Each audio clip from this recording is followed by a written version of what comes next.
Alam mo ba kung ano yung nag-iisang trabaho na sobrang hirap? Yung pinakamahirap na trabaho? Trabaho na araw-araw OT? Trabaho na araw-araw paggising mo pa lang kailangan tatrabahuhin mo na? Trabaho na walang pahinga? Trabaho na walang sahod? Merong ganyan. Merong ganyan, di lang napapansin. Hindi lang napag-uusapan. Alam mo kung ano yon? Pagiging housewife. Di ba? Pagiging magbahay. Pagiging isang ina. Totoo, di ba? Nananawagan ako sa lahat ng nanay dito, lahat ng may bahay dito, lahat ng may anak dito. Panoorin nyo tong video na to kung tama lahat ng sasabihin ko. Napakahirap pala talaga maging isang housewife, ano? Pagising mo sa umaga, mag-aasikaso ka, naglilinis ka ng bahay habang nag-aalaga ka ng bata, ikaw magbabudget ng binibigay sa'yo ni mister na sahod niya. Naubos na yung oras mo araw-araw, matutulog kang puyat, gigising kang pagod. Tapos bukas ganun ulit. Aasikasuhin mo yung bahay, aasikasuhin mo yung bata, magluluto ka, maglalaba ka, maglilinis ka, mamamalansya ka, maghuhugas ka ng pinagkainan, ikaw gagalaw sa buong bahay. Tapos ano kapalit?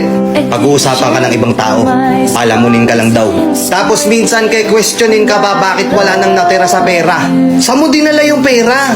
Saan mo ginastos? Tapos ikaw sasagot ka, hindi mo ba nakikita? Hirap na ako mag-budget araw-araw. Kay questionin ka pa, hahanapan ka pa.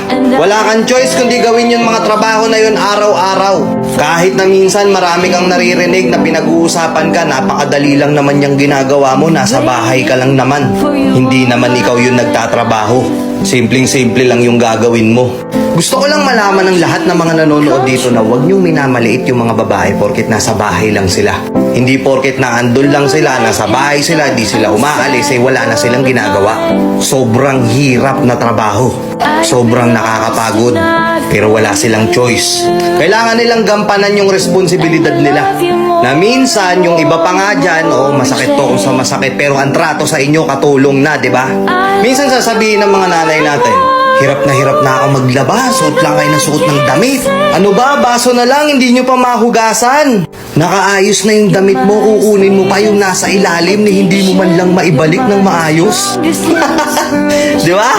Pero yung simpleng mga bagay na yun na ikaw nang ikaw yung paulit-ulit na nag-aayos no, nakakapagod, di ba? Araw-araw ganun yung ginagawa mo. Araw-araw bakit ganun? Parang hindi nila maintindihan. Tapos ikaw pa yung ituturing na walang kwenta sa bahay. Ikaw pa yung sasabihan na hayahay. Mga tol, alagaan nyo din yung mga asawa nyo. Hindi porket bumili ka ng bagong electric fan, hindi porket bumili ka ng aircon, hindi porket bumili ka ng bagong washing machine, reward mo na yun sa misis mo, hindi. Ikaw pa rin naman makikinabang nun eh. Regaluhan mo din kahit paminsan-minsan na mga bagay na marirealize niya na na-appreciate mo yung ginagawa niya. Igala mo, dalin mo sa salon, sa spa, bilan mo ng isang bagay na wala naman talagang kinalaman sa bahay para lang sa kanya. Simpleng ganun, masaya na yan.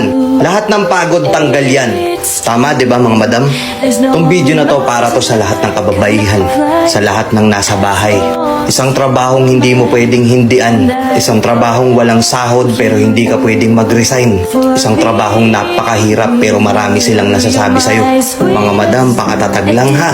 Kung kinakailangang iparinig nyo to sa mga kasama nyo sa bahay, iparinig nyo.